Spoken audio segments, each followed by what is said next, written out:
Hello, everybody. Welcome to another reaction video. Today, I've got Will Reusch. How's it going, Will? Good, good. Thanks for bringing me in. Yeah, so we're going to be reacting to an Instagram Live video that you did a few weeks back. Yeah, it was probably coming up on, maybe 3 or 4 weeks ago. I had this Instagram Live conversation with 3 critical race theory educators. Mm-hmm. Yeah. And today we also have a special guest on Zoom with us. How's it going, James Lindsay? What's up? Hey, Reed. Hey, Will. Good to be here. Yeah. Hey, good to see I'm you. a little bit dreading having to watch this again. I know. But we had such a good video last year where you reacted to Anthony Magnabosco's video and conversation with that young woman, and I think it did really well in helping people understand what this ideology is in practice, and this was another great example of how it just comes out naturally. Yeah, Reed, I actually got a ton of positive feedback from that previous reaction video, and people said that it helped them understand more clearly than anything else they had ever seen up to that point. So I don't know where that stands now, but to actually see somebody speaking from these ideologies and to be able to break down what's going on is extremely useful for people to see kind of the tactics, the mentality, the theory that it's rooted in a very kind of real way. So it's exciting, despite having to watch this again, to do this. Actually, I say watch this again. I've probably managed to watch all of about 7 minutes total of the original 2-hour conversation because it's like I've had enough of this already in my life.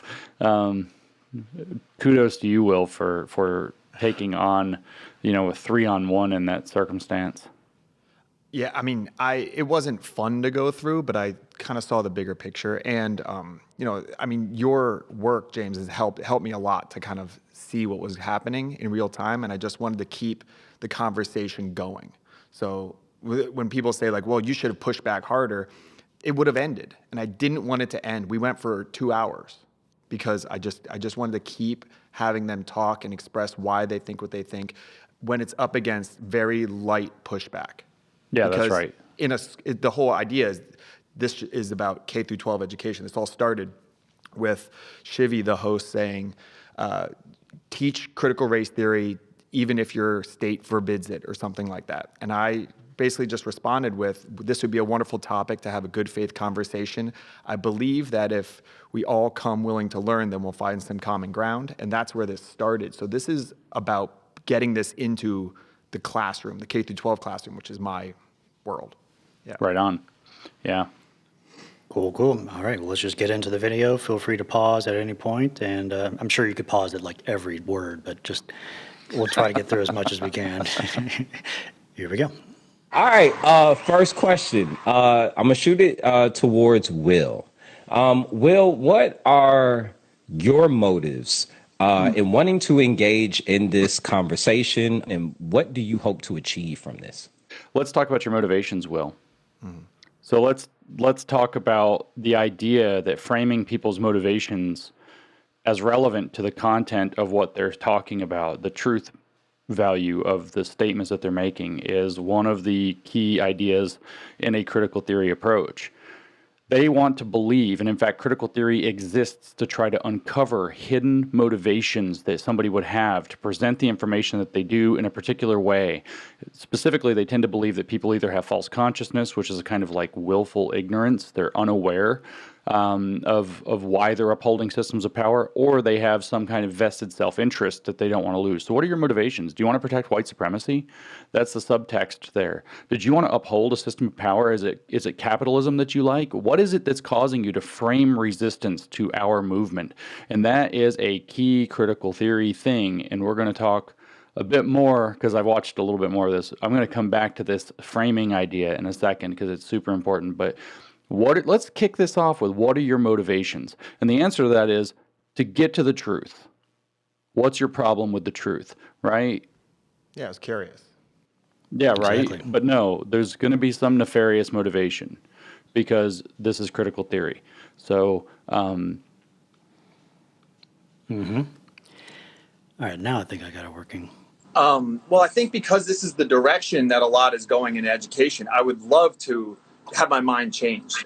It's like was it Audre Lorde and Miranda Fricker, like the master's tools can't be used to disrupt the master's house type of thing. So what I've gotten was a lot of like Enlightenment principles, because it's rooted in white patriarchy. You don't use Enlightenment principles like reason and discussion and stuff like that. So it's been really hard for me to have those discussions, and that's kind of what I get cited for the reason why I can't have it. So my motive is to have this conversation. Like I'm with you, Shivy. Like I think this is the ideal. Is we might not agree, but like let's at least have those discussions, which is what Enlightenment principles are all about. That civil discourse.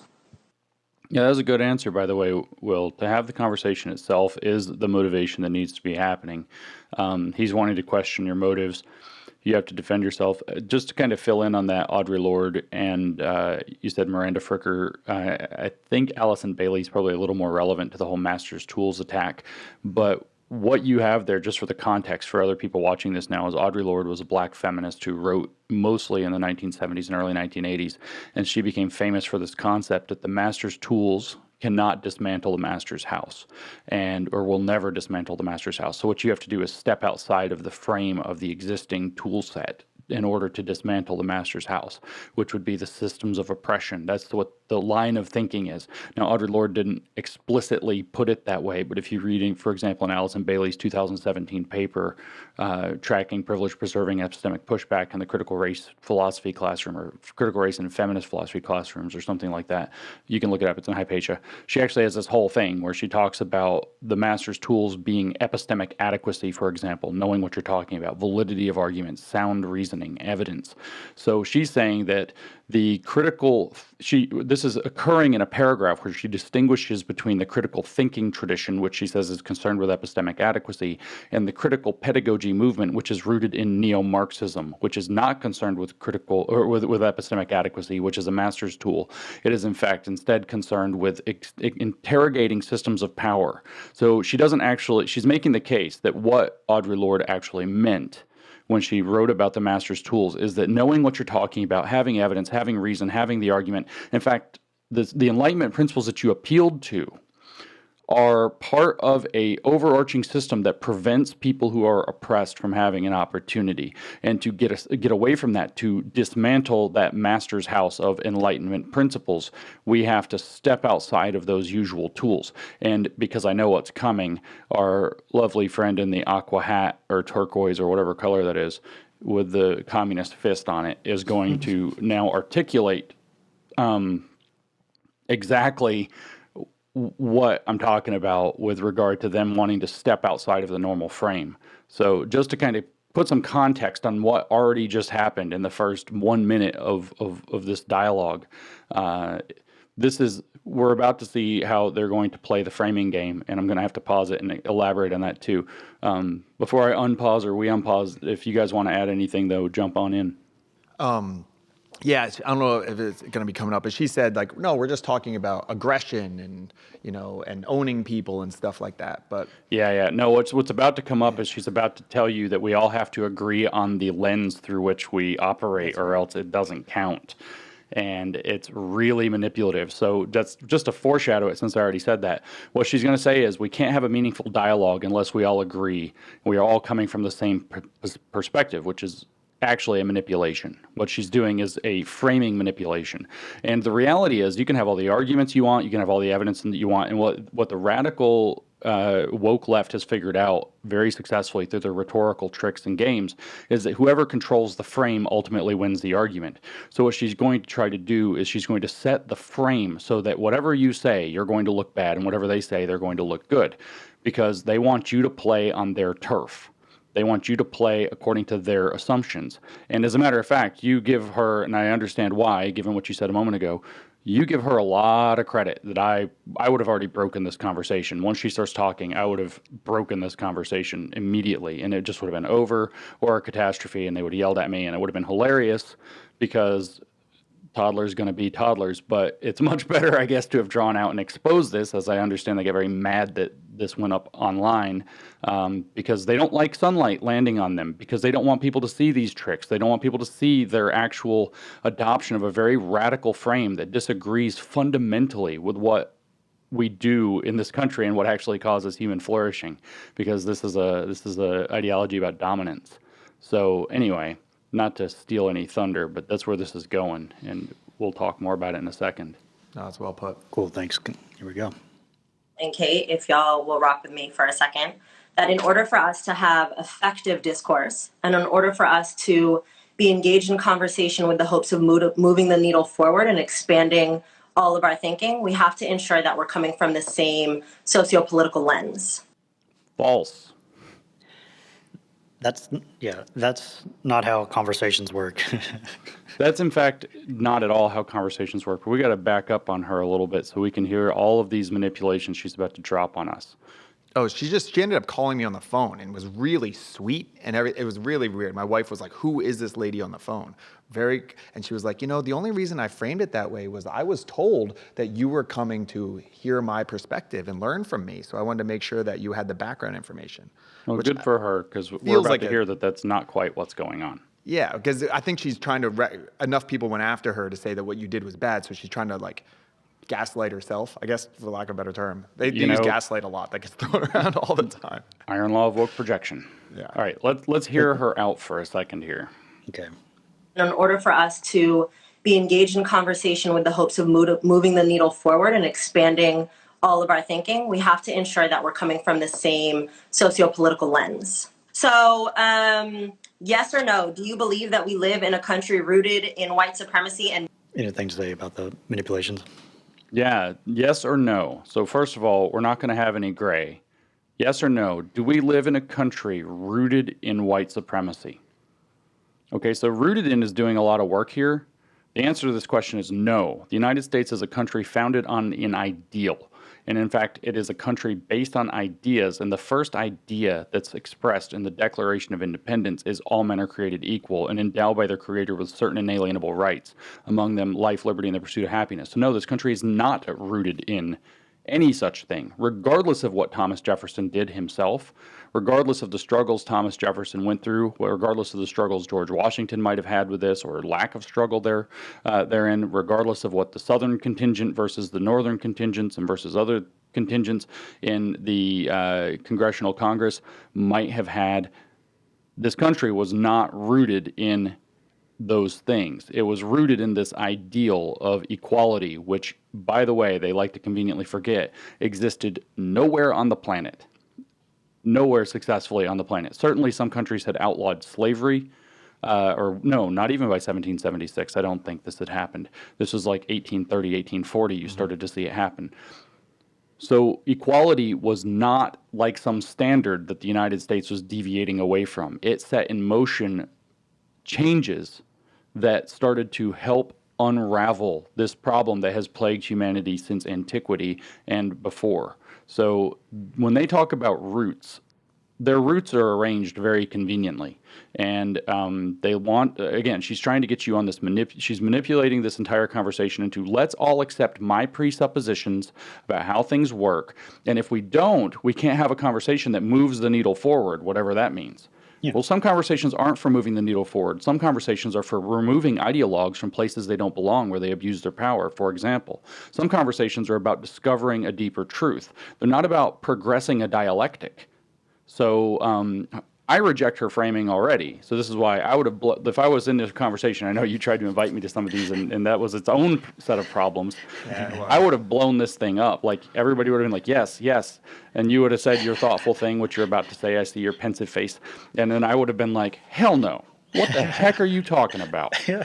Like, let's have some school. And then I would have got called a white supremacist, and hilarity would have ensued. Been over.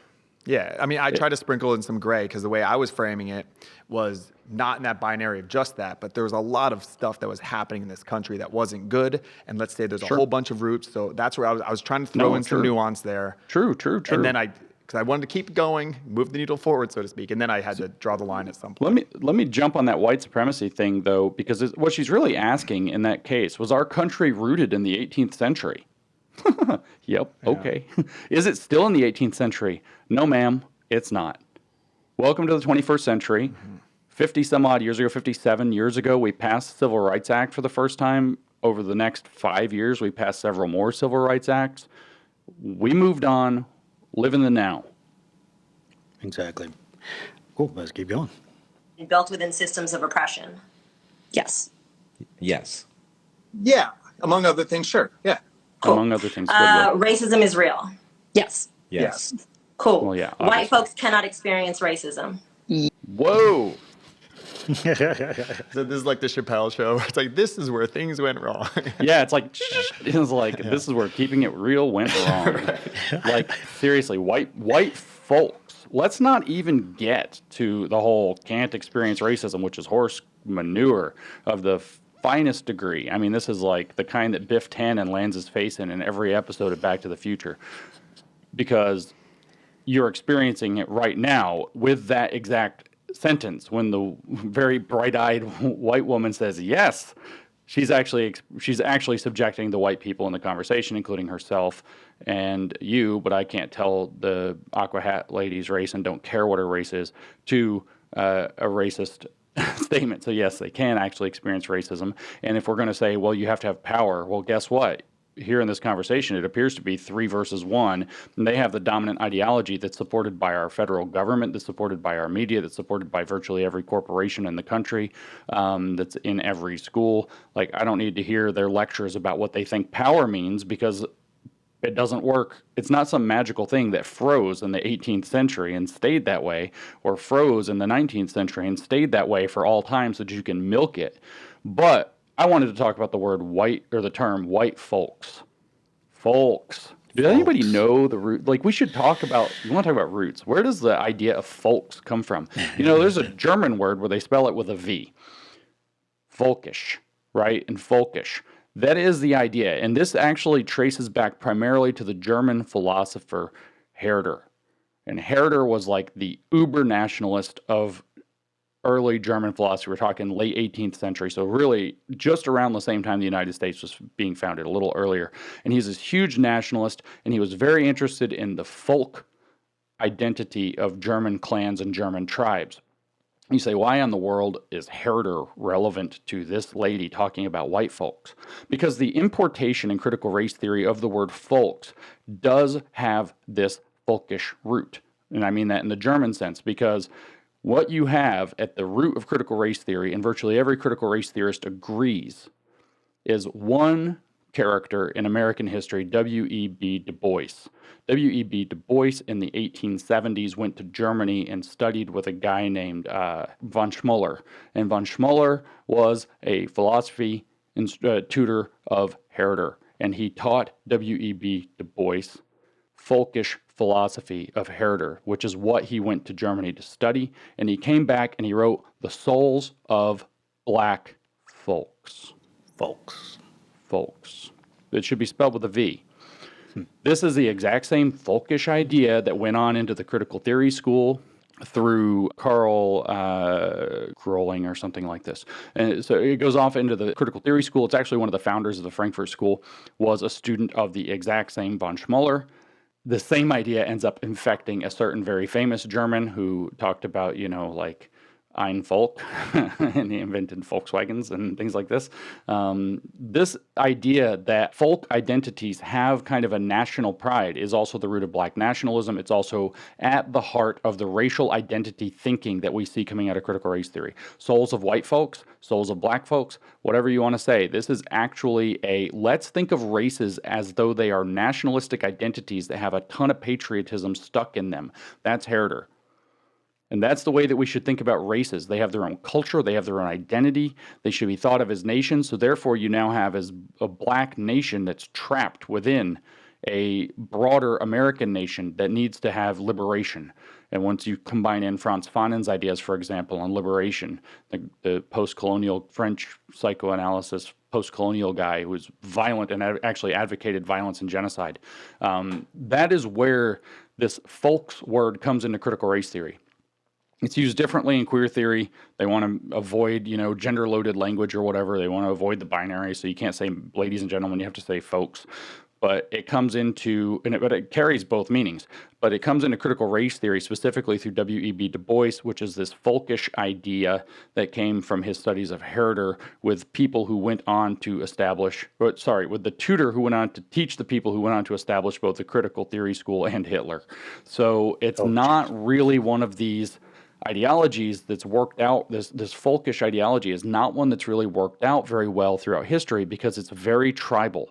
And when you start building tribes out of certain identities, it's one thing if you're going to do it out of German identity, you end up with World War I and World War II. It's another thing if you're going to do it out of racial identities because you don't really have anywhere to go. You can't get away from those. Like these people, I'm sure she doesn't know any of this. She doesn't have the slightest idea of what she's actually speaking into. But this is the kind of ideology that they're repeating. And these ideologies, when you start thinking of your race like it's a nation that you have to be patriotic toward, you have all kinds of problems. It has a distinct culture that you have to celebrate and positively affirm. You're going to generate all sorts of problems. That it is at some level eventually at war with the other racial nations. This is not a healthy ideology. And Herder, I don't think, was talking about racial folks. He was talking about German folk people. And whatever that leads to. But W.B. Du Bois was talking about the souls of black folks. And he's talking about the double consciousness of being black folks, a national ethnic identity within a broader white supremacist culture. And that's the root of the kind of the deeper root of critical race theory, which emerged, 60, 70 years later after W.B. Du Bois was writing this stuff down. And he's credited throughout all their literature. So this folkish idea that she just echoed, like people should be aware of that. And she's going to just say it because she's not going to be aware of it, right? So again, I would have derailed the conversation, like, hold up, we're not calling people folks here. This is a dangerous road. And she would have been like, what? You crazy? And I'm like, I'm not crazy. I know what I'm talking about. Unfortunately, you don't, but you're going to indoctrinate our kids with it anyway. Right. All right, cool. We are only 1 minute and 50 into it, so let's just keep going. All right. I'll be quiet more as we go. All right, it's cool. Here we go. Yes. White folks can. I mean, if you follow the dictionary, I would say that that's not true. White folks. The dictionary definition is currently being updated because a number of black women wrote in, and the dictionary definition. This is where I had to quit when I tried to watch it earlier. And I'm like, so what? YouTube gone. Like a number of black women wrote in. So, like who cares who wrote in? A number of people wrote in and said the dictionary definition is not good enough. Well, I agree that the dictionary definition could stand to be updated. And I agree that I disagree with the definition that they want. I think there's a much better one, and I've given it, so I'll give it right now. Because it's not about systems of power. It's about putting social significance into racial categories. That folkish thinking, as a matter of fact, racial folkish thinking, putting social significance into racial categories for the purposes of discrimination or prejudice. That's racism. And critical race theory does it by definition. So yeah, systems of power is a way to think about things, but it turns out there are other ways. So thank you for trying to stand up to her, but I know you're about to get railroaded by her. All right. Yeah. Updated to include the power dynamic necessary for racism. Then yes, if you change the definitions of words, then I think my answer would change. So I'm going to challenge that a little bit and say if we actually define words appropriately instead of letting those who have always controlled the narrative define them. Do you believe that our liberation is bound together? Absolutely. Yes. I don't know. I'm simple. What does that mean? Thank you for calling her to define liberation. That our liberation is all connected. So if I'm oppressed, you're oppressed. I think we have an Ibram Kendi moment here. Could you define racism? Literally, guy who gets millions of dollars to talk about racism all the time. Racism is when racism is occurring and racist things happen. Sure. So racism, I would define it as a collection of racist policies that lead to racial inequity that are substantiated by racist ideas.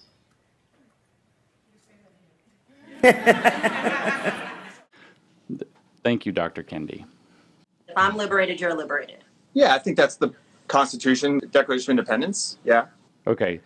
So she should be held to the fire for what liberation means, by the way. And I know that I figured that's probably what you were getting at with not knowing what in the heck she's talking about. But this is just a general point to raise. I'm not going to go into liberation in depth. You can look it up. I put it on New Discourses already. But the idea that she's just going to use loaded terminology like this and then rapid fire, do we all agree to this? Do we all agree to this? Do we all agree to this? Loaded terms. And it's Mott and Bailey all day long. It is Mott and Bailey because liberation sounds great, doesn't it? There's your oh no, it's just meaning that we're going to be free from systems of power, right? No, liberation actually, if you can read in Herbert Marcuse's 1969 essay on liberation, which is probably about the subject, if I had to guess, where he writes that liberation is socialism without the bureaucracy, whatever that's supposed to mean.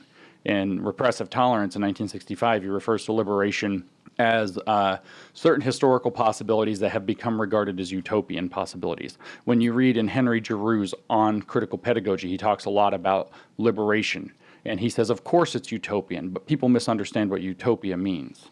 It's not this place that's perfect and nowhere. It's the idea that we could maybe make that happen. And so what they're talking, when she's like, do you agree that utopianism, your arrival to utopia depends on my arrival to utopia?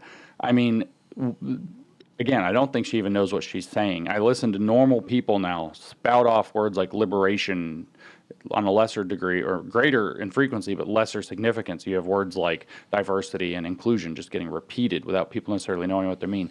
But again, this manipulation that we're talking about at the beginning, do you agree, yes or no? Very quickly, so that we know we can't even have a conversation until we all agree that I'm right.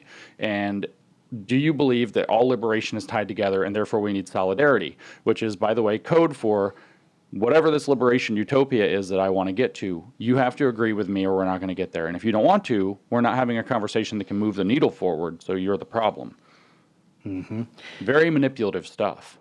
Yeah, I was taking it as like under the flag, like we're all united as states under the flag. So that's why I wanted to keep pushing in these American ideals that I believe in. Yeah, and I don't want to criticize you because you did it's fine. something I could not have done, which is to continue talking to these people for, I mean, I could have, but I would have been very, like, obviously subversive and, like, tell me more. Like when I had an interview with a Vox reporter and he called me and he's just like, you know, wow, I never knew that. Could you say some other things that I could quote? And it's like, how obvious could you be, man? Like, wow. Yeah, so you did a great job. I'm not criticizing you. I'm not happy with this lady with the hat is, well, actually both people with the hat kind of got on my nerves. I don't know if the other lady talks at all. She doesn't talk that much because she's Well, a she's white white. woman. Yeah. She doesn't want to speak over. Yeah. All right, carry on. That I just have to note because it really truly irks me when we weaponize words specifically of Black activists and Black women that have come before. The quote is that the master's tool cannot dismantle the master's house, which does not mean that we don't believe in political discourse. It does not mean that we don't believe in civil discourse. It does not mean that we don't believe in engaging in human conversations. What it means is that we get to set the terms of them. Use tools of fear, of violence, of oppression, and of all of the other systems that have been used to inherently dehumanize folks to dismantle the same system that we are suffering from. So what it means is that we have to come from a place of humanity and love to dismantle the system. Okay.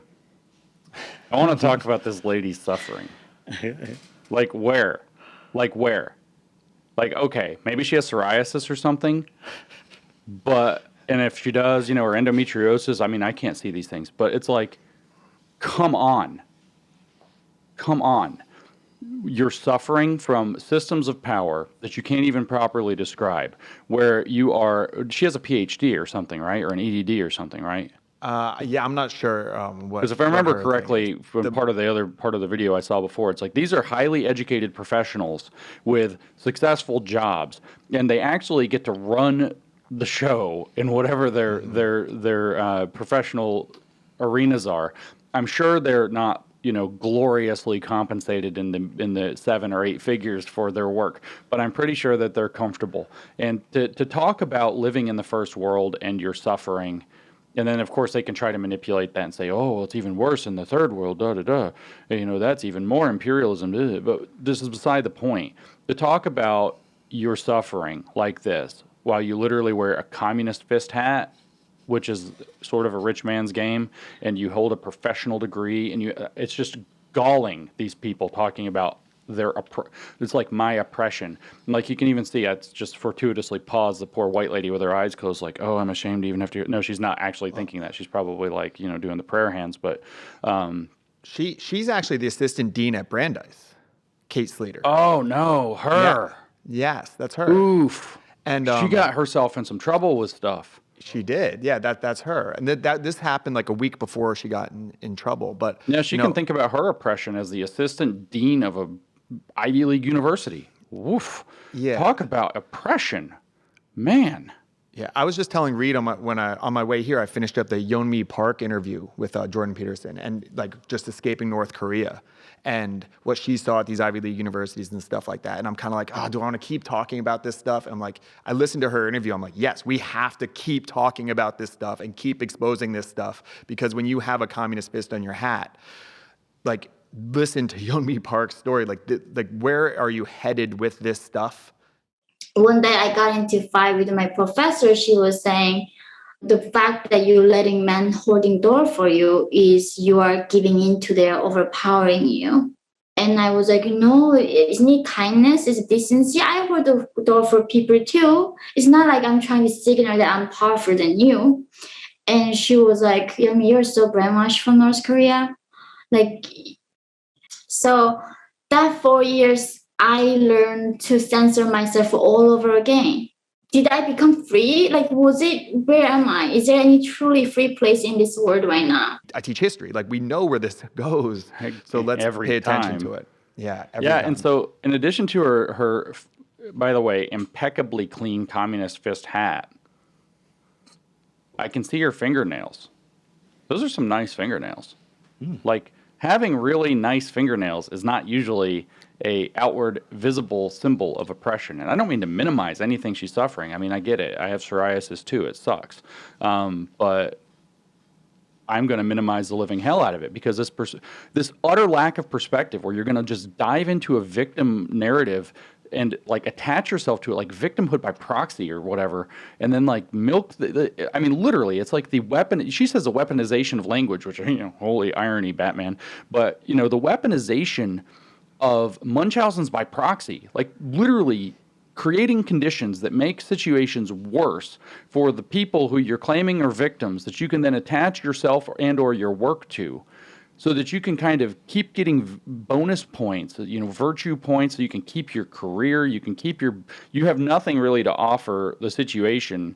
Nothing that these people do works. I heard recently, I haven't checked the statistic, but I was talking with a professional in Colorado recently, and he said that there was some evidence starting to come out that 95% of corporations that took up diversity initiatives, and I don't know if this is true, so grain of salt, I didn't check the statistic myself, 95% have had no benefit or demonstrable damage. 95% have had no benefit or demonstrable damage. It's like you're not even selling anything. And then it's like you're talking about your friggin' oppression with your manicured nails. Like, those are, if you have oppression, like, I don't think that people in North Korea have great nails unless they're in like the tiny cadre of people or coterie of people who get these top of the society benefits. I'm thinking that scrabbling around to trying to figure out if you're going to be able to eat messes up your nails, right? And your hat probably is not. I mean, it's hypocrisy isn't even the right word. Fraud is the word. This is just fraud. Don't you think it's ignorance too? Like, they don't know. Like, they don't know what they don't know. They don't. Yep. And when I've tried to reach out to them and say like, hey, will you listen to this or watch this? Take these other perspectives. It's a hard no. No. Yeah, I mean, it's almost like idiot abroad, but the pandemic's a bit unfortunate, because it's like I've talked to some of these people before, and I've been to China. I spent 14 weeks in China in my life, and I'm just like, maybe you should go to China. Go spend a month in China, see how that works out. See how you feel when you come back, about some of these ideas. Like, and don't go on like your fancy, oh, I saw the Great Wall, the part that they rebuilt, and you took your selfies, and all this crap, up in Huairou County or whatever, like the nice part. Like, no, like, why don't you go check out the K word that I'm not allowed to say in English, workers doing their job every day. Go check out the people who have to work 28 days on, 12 hours a day, 1 day off for literally barely enough to survive, and see how the whole system there is working out. See how it works out. Like, a friend of mine works in metal work, and went to China to one of their foundries, and they made fun of him for his fire-resistant shoes. And they said, how much do those cost? And he was like, $200 a pair. And they're like, ha ha ha, our slippers cost $5. Stupid Americans. And he said, my friend said, well, what happens if you step in the liquid metal, if something spills? And they said, ha ha ha, stupid American, don't step in the liquid metal. That's it. No safety. Like, that's a great system, let me tell you what. And if you end up burning your leg off, the Chinese government owes you a maximum payment one time to you or your family of 100,000 RMB, which works out, well, under the current exchange rate, it's even worse because the dollar is getting weaker to the yuan, but to about $15,000, one-time payment. So it's that's your worker protection system there. Like, you can go out into the city and see the peasants there, see how that's working out. And it's actually better in China because they've adopted some capitalistic enterprises, like compared to North Korea. Much better. That's even better than North Korea. Yeah. Yeah, exactly. North Korea is but nobody can go there. It's like, you're right, though. They don't know what they don't know because their nails and their perfect hat and their nice ponytail and their makeup. And I mean, her makeup's on point. Like, go girl. Like, looking good. Great. But this isn't oppression, right? Me having psoriasis is not oppression. No sense of perspective. All right, cool. Let's keep going. What I've understood from what you said previously is that the master's tool that you were referring to was civil discourse. And that's not a thing because it's actually in one of the tenets of critical race theory. Yeah, like that's the opposite of critical race theory. Meanwhile, I have said, can we have this? If I would invite them to this conversation, it would, and I have. I mean, James, I tried to get you, I've reached out to, I talked to probably 24 DEI heads, critical race theory professors. I spent hours on phone calls and emails, and it was just, as soon as I brought your name up, or as soon as I brought up, like, let's have a conversation with people who disagree, it was no across the board. So what she's saying does not resonate with my experience that I have invested hours and hours and hours trying to have. And I don't know if you included this, Reed, like on here, but I even said, then why is this such a big deal? And this video is a big deal because it's going around, even though it's unlisted, people still find it. Like, all of this kind of stuff, it clearly is a big deal, clearly because critical race theory professors don't want, or critical race theorists don't want to have civil discourse. Like, it's so obviously clear in what is reality in front of us, not what is said. Let's just quote from Allison Bailey, who I mentioned earlier. Tracking privilege preserving epistemic pushback in feminist and critical race philosophy classes, Hypatia 32-4, 2017. They said, though, sorry, James, but they said that she is not a critical race theorist. I think because they don't know who she is. No, even if they did, they play this game. She's actually a critical whiteness scholar. Right. So they claim critical whiteness when it's to their advantage. They disclaim it and say it's not critical race theory. But if you go read Critical Race Theory and Introduction by Delgado and Stefanchik, they have an entire section devoted to critical whiteness studies. Yeah. It's like they like to play these little word games, right? But listen to the title of the paper, Tracking Privilege Preserving Epistemic Pushback in Feminist and Critical Race Philosophy Classes. So she's not a critical race theorist, but she's just writing about what happens in critical race philosophy classes. And that's what the paper's actually about. So they're liars.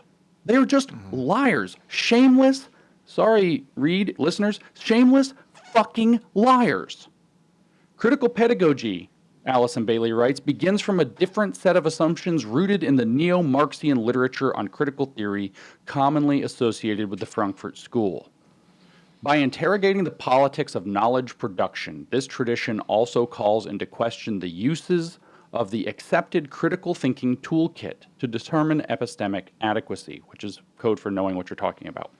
To extend Audre Lorde's classic metaphor, the tools of the critical thinking tradition, for example, validity, soundness, conceptual clarity, cannot dismantle the master's house.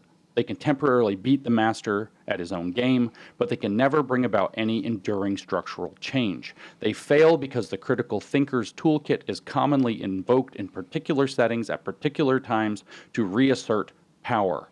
Those adept with the tools often use them to restore an order that assures their comfort. They can be habitually invoked to defend our epistemic home terrains.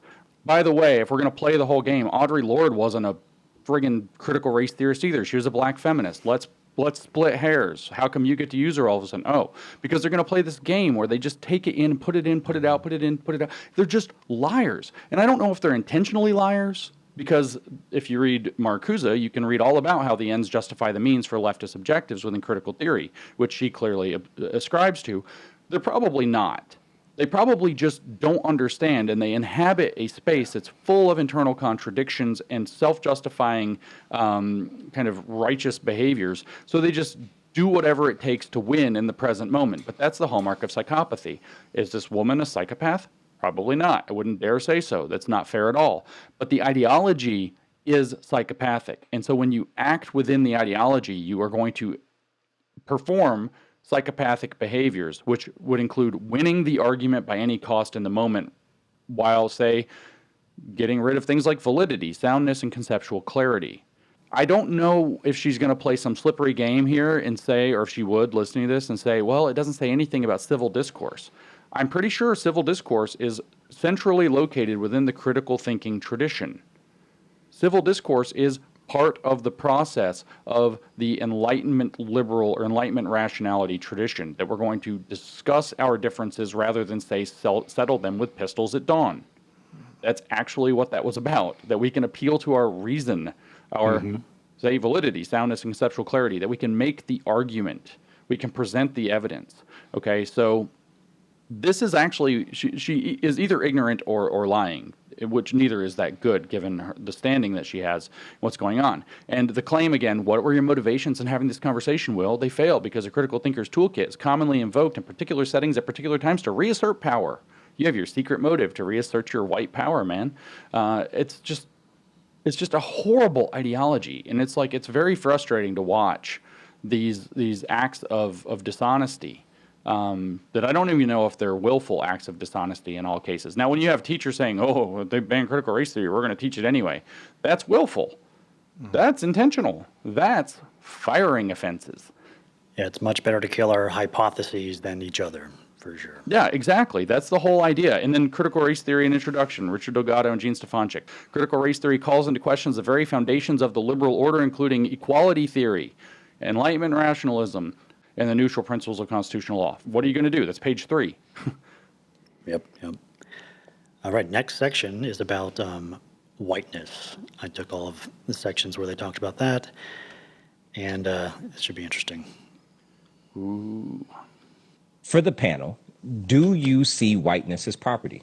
Absolutely. I mean, even the term whiteness, I don't know exactly. You have to just explain that to me. Yeah. So whiteness, I think that it stands, first of all, we know race is a construct, but whiteness was created to represent, when we talk about whiteness as property, right? Whiteness was created as a category to delineate people that could own property, people as property, that could enslave, that could oppress, that could use the weapons of settler colonialism. And they were allowed to be in that position because of a construct that was created about them. So by virtue of that historical grounding. Yeah, there's the kernel of truth in that. Okay.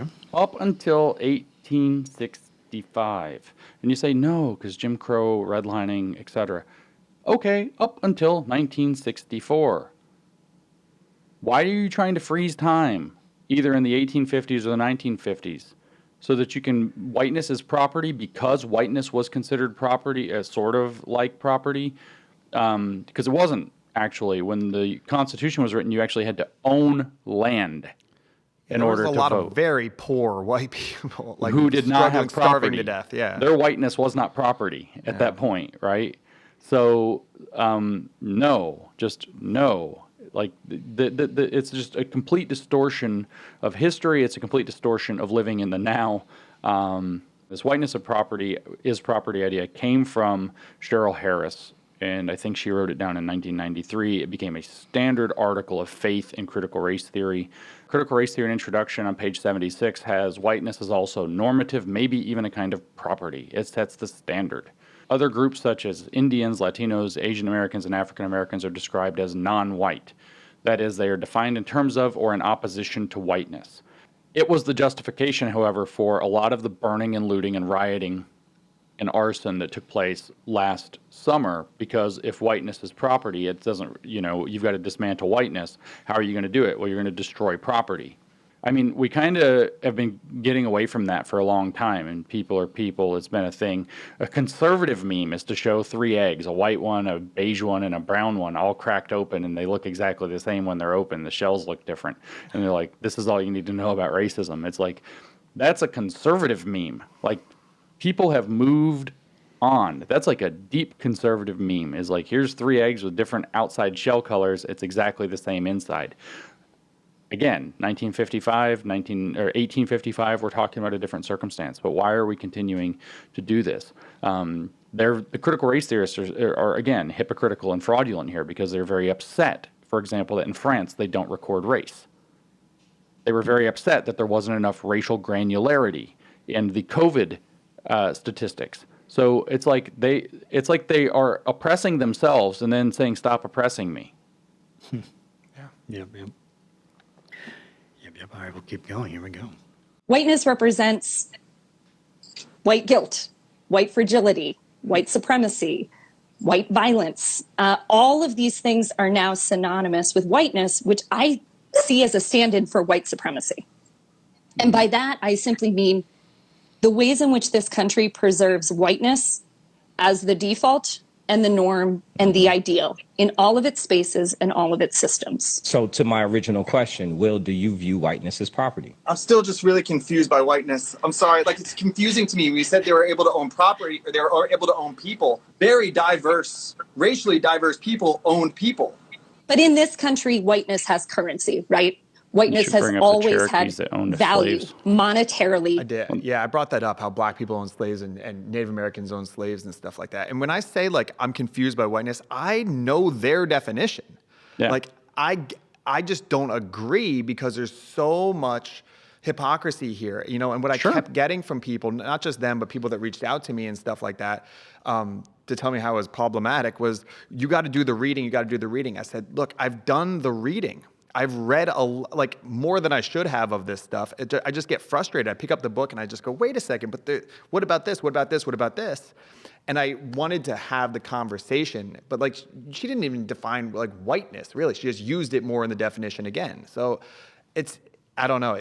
I was just trying to, like, expose, like, my frustration, because I was really feeling it, but just, like, kind of put that out there because, again, students won't just, like, kids are way more rebellious than I am. And, you know, I've been teaching for 15 years. 10th graders are going to say, like, what are you talking about? Explain this more. And this is the way it's going to go in a classroom. Yeah, so the thing here is with their whiteness, you're right. Like, you can know their definition, but you can reject it. What it actually is it's a set of cultural properties that they ascribe to that white folk, right? Mm-hmm. So if you see whiteness as a nation, and that it has its own nationalistic ideology, they're trying to project that on. By the way, that's one reason that critical race theory is racist. I just put this on Twitter recently, is that they know that the imposition of a racial category in a negative way is a racist thing to do. They know it's wrong, and so then they intentionally do it to white people. They say that we have to, critical whiteness studies is predicated on the entire belief that we have to attach whiteness to white people and to get them to understand, as Robin DiAngelo phrased it, that there is no positive white identity. So that what they're doing is trying to get white people to identify racially, but to impose a racial identification on them that cannot be viewed in a positive way. That is their definition of racism. And if they have the power to make that stick, their privilege plus power argument flips on its head. So they are willfully and intentionally being racist while trying to hide behind a victimhood narrative that expired in large but not total part a long time ago, to hide behind that shield, to hide from that truth. And you say, oh, well, whiteness, they separate that from white people, right? They separate whiteness. Whiteness is an ideology that ascribes to the white folks. Well, it turns out, we're going to read from Barbara Applebaum, where she points out that being and doing, where it comes to whiteness, are inseparable. Doing constitutes being. In other words, what white people do is what makes white people white. Doing constitutes being. Being and doing are inseparable. And she writes throughout this book, which is called Being White, Being Good. This is a 2010 book. Again, they'd probably say she's not a critical race theorist. Mm-hmm. She's a critical whiteness scholar. Mm-hmm. Okay, great. What she does throughout this book is points out that all white people are in fact racist, or by virtue of being complicit in racism, racist. So all white people are racist. And she says this repeatedly. I mean, I can can search the book for the phrase all white, and it comes up over and over and over again that she's saying that all white people are racist. And they do so, as she says here on page 16 in the introduction, the relevant point for now is that all white people are racist or complicit by virtue of benefiting from privileges that are not something they can voluntarily renounce. So whiteness is something that you have stuck onto you by virtue of your skin color. It's treated as a form of cultural property that gives you certain advantages that are called white privilege that you're afraid to lose. You're comfortable in that, that's called white comfort. You react badly if it's threatened, that's called white fragility.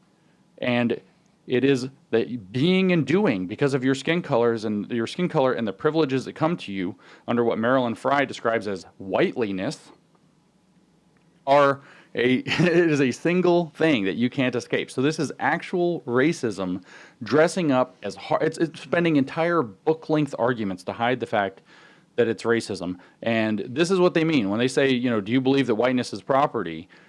I like how you went at it. It's like, I don't even know what you mean by that. Like that literally is nonsense, and you need to stop saying things like this because you saw last year what the result of that is. Whiteness is property. Whiteness needs to be dismantled. Therefore, destroy property.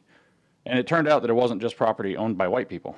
It turned out to be a lot of Ethiopian restaurant down the street from my school is a woman came from Ethiopia. She actually gave up her own health care to like keep her employees employed and stuff like that through COVID, and then her restaurant was burned down. Very whitely. Yeah. Wow. Cool. Well, keep going. Jeez. I don't like these people.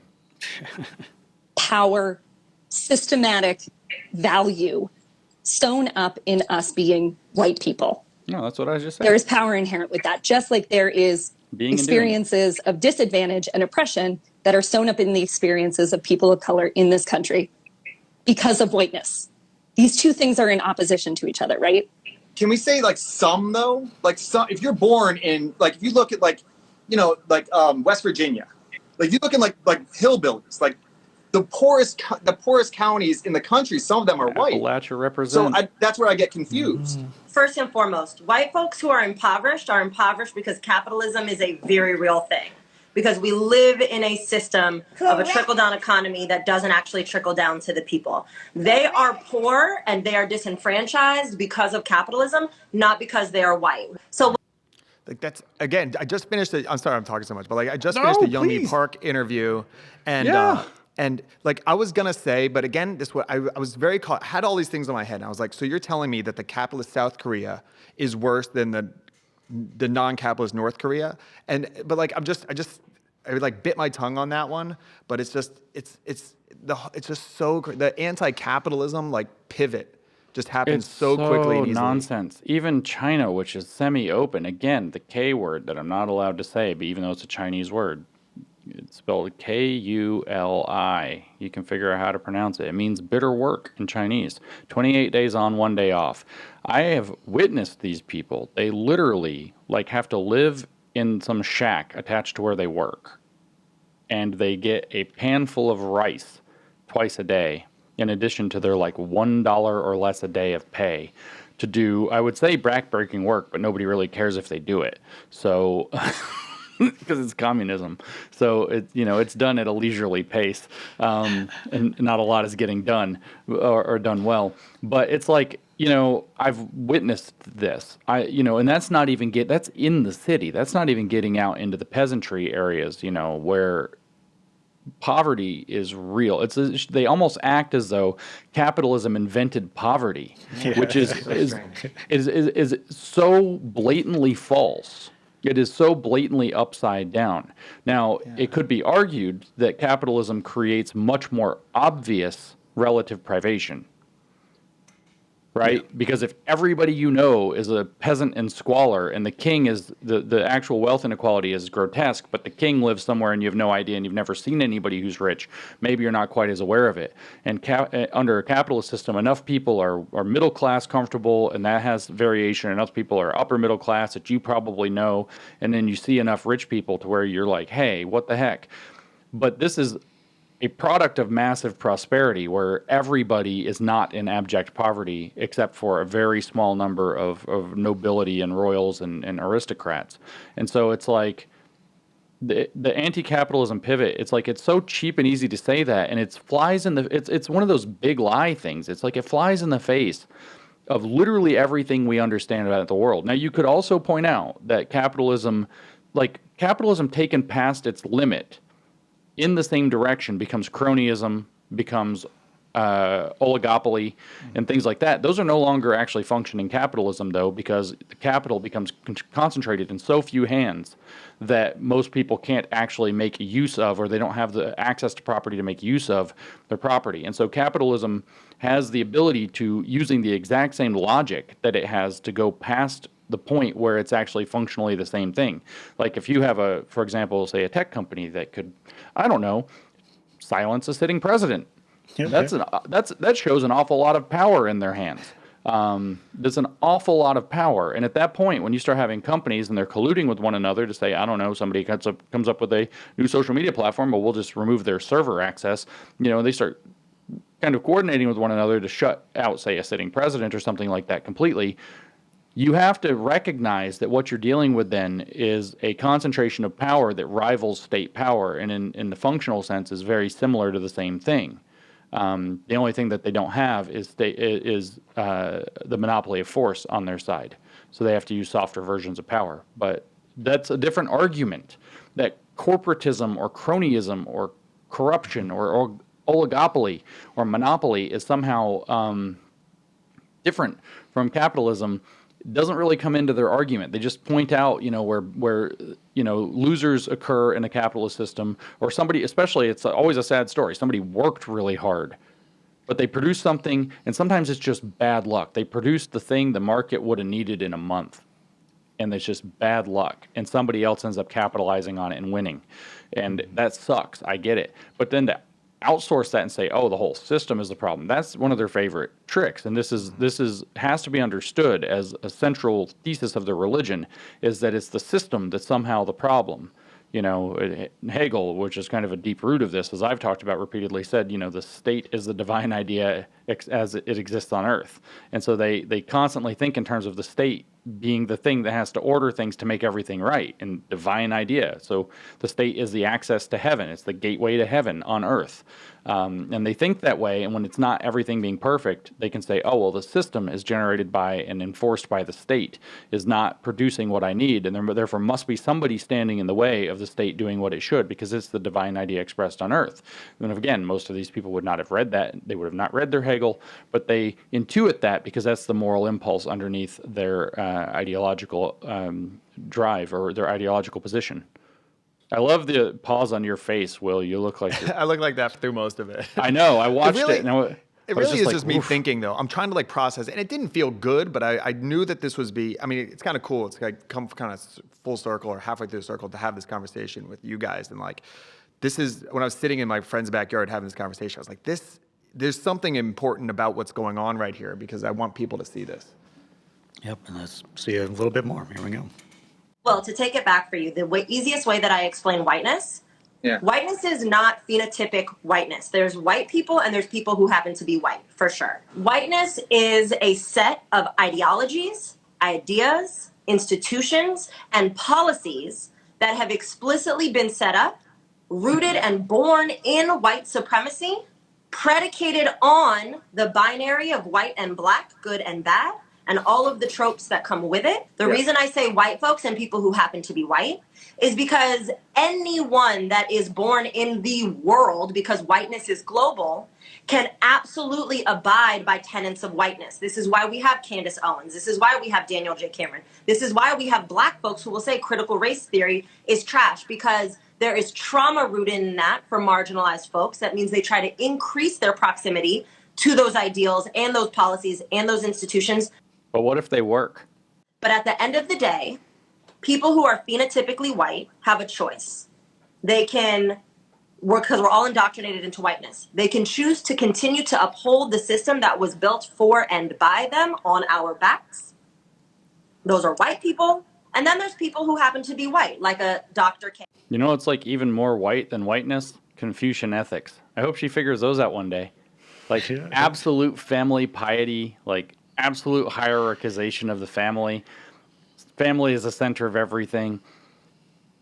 I hope she discovers how white the Chinese people 5,000 years ago were. That'll be awesome. Not really 5,000. I guess Confucius was only like, what, 2,600 years ago or something. But, you know, Confucian ethics are more white than white. The only difference is that they're not terribly individualistic. They're very collectivist. So if what she means, though, and this is what I got reading. I read that Whiteness, what is it, On Having Whiteness, that psychoanalysis paper that the story broke about yesterday. It's a psychoanalysis, like nonsense. It's the most insane paper I've read in a while, but it's not insane in the way of usual. It's not really critical race theory. It's psychoanalysis.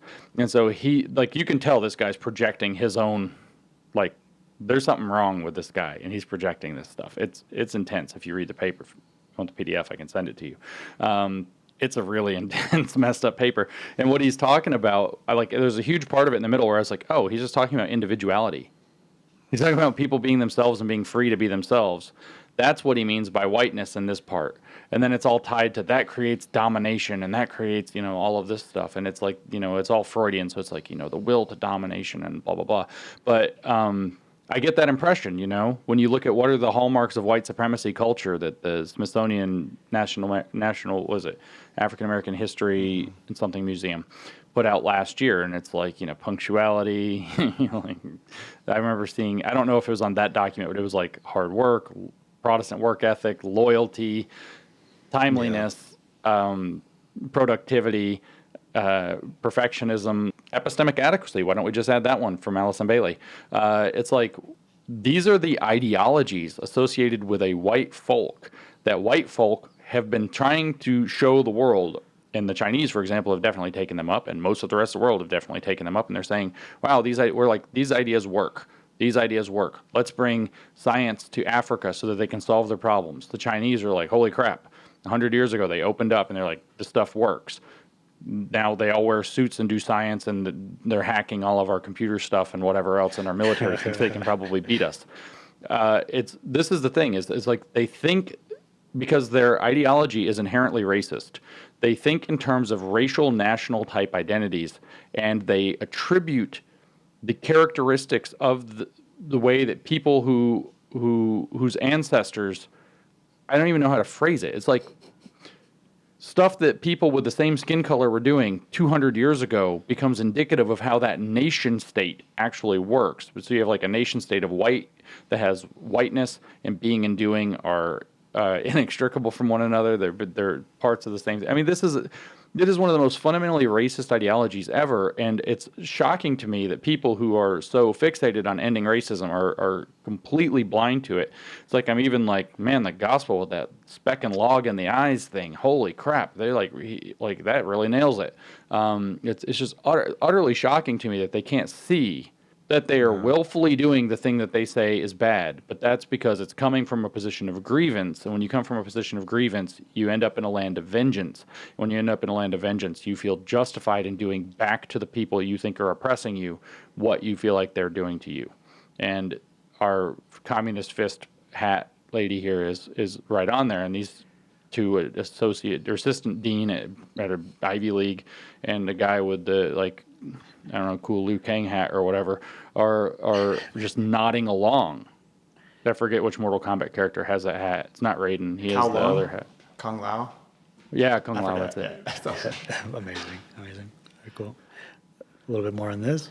Who is a person who is phenotypically white, who is now committed to dismantling that same system using her identity privilege. Correct. Does that full breakdown make it a little bit clearer? This is why I asked the question, is racism real, so on and so forth. Whiteness is a construct that was 1000% created under Prince Philip's guidance Math at note, the birth of the 1000% enslavement is of Black Africans and the human Incorrect. trafficking of Black Africans for the purpose of increasing wealth for Portugal because they could no longer tax their people. That was very intentionally fabricated through pseudoscience, through religion, and through history. Through pseudoscience, etc., typical of what was going on in the 16th or 17th century, which wasn't quite an advanced time yet, seeing as like we didn't know how anything worked. you had the emergence of naturalism, and you finally had people for the first time saying, wait a minute, it might not just be exposure to the sun that causes skin color. For the first time, maybe black babies are born black because of something to do with heritability. For the first time, that was happening at this time. And they said, wait a minute, we need a justification, and I'll give a lot of credit to the critical race theory explanation on this part. We need an explanation for why we're going to enslave these people, why we're going to steal their land, why we're going to go conquer their territories, we're going to say that they're inferior to us, which were cultural features, and we're going to justify those according to this new kind of the science that has risen up. We have a lot of the science today too. She would know some of the science, I think. And we're going to justify that. I know that's my Foucauldian side coming out. We're going to justify that because it's to our benefit. And then we're going to say, wow, looking back at this, she's like, wow, that's horrible, and that's whiteness. Yeah, that was whiteness in 1650. We live in 2021. That's when your cool hat was made and you got your manicure. So, like, this is the thing that they keep pulling. Look how terrible. This is what I said. I've said this on social media and in some talks a bunch of times. Critical race theory can almost be boiled down to America used to be racist, give us money and power. Look how racist things used to be, give us stuff. That's what critical race theory does over and over and over and over again. Look how racist things used to be. Oh, everything's not perfect. Put us in power. We'll fix it. And that's really what's going on here. She's just going through this litany of things that are relevant to 400 years ago, as though that's how people today think. Because I don't know whether it's Derridian trace that's worked into it. It's probably Derridian trace that's worked into it. Or it's neo-Marxist beliefs about how systems of power are self-perpetuating and that the people who occupy them and benefit from them, this is a big whiteness thing, they're possessed by false consciousness. But for some reason, it's like she can't actually acknowledge or understand that, things are a bit better in the 21st century in every regard than they were in the 16th century or 17th century. Yeah, it's like give us power and we'll fix it. And then, well, how will you fix it? By bringing awareness. By bringing awareness, by reimagining systems. That's it. Like there's nothing else to that. Like I tried in this conversation to talk about the war on drugs and stuff because that's like a hill I'm really trying to push. Like because I think that there's a good argument for, if you want to say systemic racism in the war on drugs. John Ehrlichman said all the way up through, But no, but they steered it away from that because it's not about being specific. And that was very frustrating because I kept trying to find common ground with them, say like, hey, can we let's just talk about the war on drugs. Let's get a specific policy together. We'll sit down. We'll all write a bill together and we'll try and push this on. But no. Like, no. Will, you don't get it. We're not actually trying to fix anything, it seems like. No, they don't. They don't know how because they engage in what the critical theorists referred to as negative thinking. And negative thinking believes that the perfected thing hides underneath the ugly shell that's been put around it. And if you can just peel the ugly shell off, the perfected thing can finally grow and bloom. So they don't know how to fix anything. All they know how to do is complain and use rhetoric to try to point out the problems, to complain about the problems.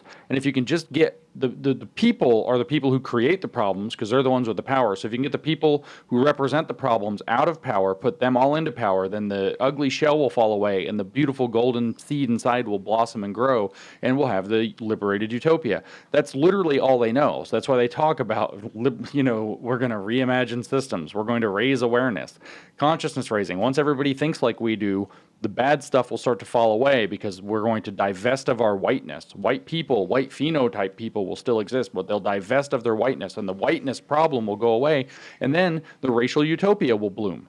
That's literally what they think. This is why they don't have any solutions. And then the ham-fisted stuff that they try, which is just steeped in the worst mistakes humanity's ever made, just making them in a new way, was why it doesn't work. But then they can just say, oh, somehow whiteness crept in and screwed it up for us. And they can just continue to blame this mimetic scapegoat over and over and over and over again until they extract as much from a system that will tolerate them as they can, until either the thing collapses or they're put to a stop, one or the other. Right. I think a little bit more in this section, or we can just skip to the next section. Let me see what the next one is. Here we go. This is interesting. Oh, boy. So we cannot say it's a theory when we have so much empirical and historical evidence to tell us that these things are in fact real and true. Okay. We Yeah, have all to right. at least come to it with that agreement. Otherwise, I'll be honest, I don't see a point in having this conversation with you. I don't see the point in having a conversation either. But that said, critical race theory begins from the assumption that racism is the ordinary state of affairs in society. I could read the thing. I don't have this open anymore, so I can't actually read Robin DiAngelo's little screed on it very quickly. But they actually believe that racism is where you start, and that systemic racism is the ultimate explanation for this. But that means that there's no empirical evidence for their claim because it's a presupposition. You don't actually end up with evidence for presuppositions. You only accrue evidence against them and then have to change your mind. So it's like their framing tricks them. It's like they've entered into the confirmation bias den, and they see, there are things that, like Will said, that you could probably lay down as systemic racism. I think that what's going on against Asian Americans in education right now is systemic racism. Of course, Democrats are doing it and defending it, so we can't call it that, I guess, because it only really counts when people they don't like are doing it. You could actually name a lot of the failed policy, and I'm not just going to pick on progressives, but you could name a lot of the failed policy that came out of the Great Society program of the 1960s and 70s. Under Lyndon Johnson began that. That turned out not to have been a great idea, that actually damaged what was going on. That's systemic racism. I would accept that. But the definition they give for systemic racism, however, is there are, on average, differences where white people come out of ahead of other races sometimes, and the cause of that is systemic racism. That's actually what they mean by that term. And all they're saying is that there are, on average, differences where white people are above some people of color sometimes. Because it doesn't work the other way. Asians, for example, out-competing whites. That's Asians putting themselves as, I think we heard flashing through, in proximity to whiteness. So what it's about like Nigerians too, James? Sorry to cut you off, but what about Nigerians? No, yeah. If you look at how Nigerians, immigrants are doing in America, it exceeds white people, I believe, native white people. Like per capita. That's something completely different. They've sold out. They're acting white, etc. Yeah. So. This is just how they think about this stuff. That racism is the underlying explanation for everything that doesn't work out the way that critical race theorists want it to work out. And that's a very dangerous way to think in general. Let's see if I can just find it very quickly. Yeah, the basic tenets of anti-racist education, robindiangelo.com. I wonder, is that a legitimate site for her? Well, they throw her under the bus later on in the video, but go ahead. Oh, I'm sure they do, but she actually already said white fragility, and I think I saw the little clip where they try to throw her under the bus. Now, she's not really a critical race theorist. No, she stole it from critical race theory. Okay, so the ideas are still critical race theory. Great, okay, we're glad we covered that. Racism is a system that encompasses economic, political, social, and cultural structures, actions, and beliefs that institutionalize and perpetuate an unequal distribution of privileges, resources, and power between white people and people of color. So let's freeze for a second. Isn't that exactly what the girl in the hat just said? Pretty much, yeah. That's almost exactly what she just said. So she can throw Robin DiAngelo under the bus all she wants. Let's not care about where the ideas, let's not commit the genetic fallacy and care about where the ideas came from. Let's just look at the ideas themselves. That's exactly what she just said. So she's in total agreement. So she can throw Robin DiAngelo straight under the bus. She believes the exact same thing. This system is historic, normalized, taken for granted, deeply embedded, and works to the benefits of whites and to the disadvantage of people of color. That's exactly what she just said. Basic tenets of anti-racist education. Racism exists today in both traditional and modern forms. All members of this society have been socialized to participate in it. All white people benefit from racism regardless of intentions. Intentions are irrelevant. No one here chose to be socialized into racism, so no one is bad, but no one is neutral. To not act against racism is to support racism. Racism must be continually identified, analyzed, and challenged. No one is ever done. The question is not, did racism take place, but rather, how did racism manifest in this situation? The racial status quo is comfortable for most whites, therefore anything that maintains white comfort is suspect. If you are white, practice sitting with and building your stamina for racial discomfort. Like, she can throw Robin DiAngelo under the bus all she wants. It's like literally the doctrine she's preaching. So when she says racism is real, that's what she's actually talking about. That's the way that she believes it. So you have to ask yourself, is that what you mean when you agree? Like, you hear our critical race theory infused person here say, racism is real. Do you agree? Well, you're thinking of that time where you saw somebody like absolutely like fire some invective with a racial slur in it that didn't need to happen, or like somebody gets snubbed or whatever because of their race. You're thinking of some incident that you probably saw, something you overheard, a really nasty racial joke that got fired off at some point that wasn't necessary or appropriate. You're thinking of something along these lines, you're like, yeah, of course it does. Or you're thinking of somebody, you know, who's actually an avowed racist, like somebody that's in the Klan or whatever, that Daryl Davis is going to go talk out of it. You're thinking, yeah, of course it exists. Is racism real? Yeah, of course racism's real. And she's talking about something a little bit different. No one has ever done, for example. Like, that's a cult, man. So, like, this is a trick, right? It's a trick. She's, at the beginning of the conversation, she forced you to agree, yes or no, racism is real. Racism exists. And you're like, yeah, of course. Like, it happens, right? It's not cool that it happens, but it happens. And then she's actually, in the back of her head, what you just agreed to is racism is a system that encompasses economic, political, social, and cultural structures, actions, and beliefs that institutionalize and perpetuate an unequal distribution of privileges, resources, and power between white people and people of color. Blah, blah, blah, blah, blah. Total equivocation there. That's terrible. right. Yeah, terrible. Yeah, there was one section about critical pedagogy versus critical thinking. Yeah, so this part, James, was when I was mentioning the names I got from you guys, from you and Helen, is like I was using them, and not always exactly right, but I was using them just to, close enough. And they just kept saying, no, not these people. They never even heard of them. Like, they didn't know who Allison Bailey was. No, they're frauds. But she has a PhD in critical race theory. So it's so strange. They just said, they named the same. They said, you know, Richard Delgado and Gene, and then they said, obviously, Derek Bell and Kimberly Crenshaw. And then they listed, like, you know, maybe half dozen more or something like that. But they're like, and that's it. Yeah. You know, so I think it threw them off that I was calling people that they didn't know who they were, which is why when I put my that's called the video Mott up, and Bailey for sure, right? They're going to retreat to their little narrow set of people, and it's it's just a theory in law. Critical race theory is just a theory in law. I mean, there was a guy that was criticizing me recently. He was like, it's just a theory in law. All those other people are critical philosophy of race. Like, you know what? Fuck you. Like, come on. None of us are this stupid. We know what this is. Yeah, I talked about, I think it's important to bring up race when you talk about the Tulsa race riots and stuff like that. I think it's really important because they're like, should you ever bring up race? I'm like, of course. Yeah, of course. Yeah. It's a relevant part of the story. Right. You can't actually understand the history of anything in the world through or anything at least in the Western world through the 16th through the middle part of the 20th century without talking about race. Race was made relevant. And what we've been doing is, and we've been scrabbling to get away from that relevance. Yeah. It's my friend I talked to on the phone, a Kenyan researcher that lives, I think, in London now, or somewhere in England. And he's talking to me on the phone, and he's like, these critical race theorists, he said, you're the only person who would understand this. They're recreating the mistake of 1650. We've just spent 350 years getting away from that mistake, and they're recreating that mistake. I think this is the section. To author them and get collected by Wheezy for the rest of your life. I'm here.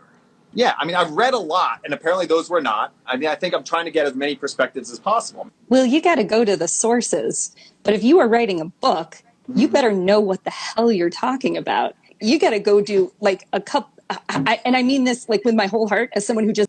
They only have a couple of tricks. Drain epistemic authority. You don't know what you're talking about. You don't have standing. We're the experts. We're the technocrats. We know the science. You don't. So stay in your lane. The other thing is they'll call you moral names, but this is how you maintain power in a rhetorical, pseudo-real universe, is that you tell everybody that's trying to criticize it, you gaslight them into thinking that they don't know what they're talking about, and they tell you from their heart. You have to know. And of course, Barbara Applebaum, who I quoted earlier, says that if you disagree, you don't really know.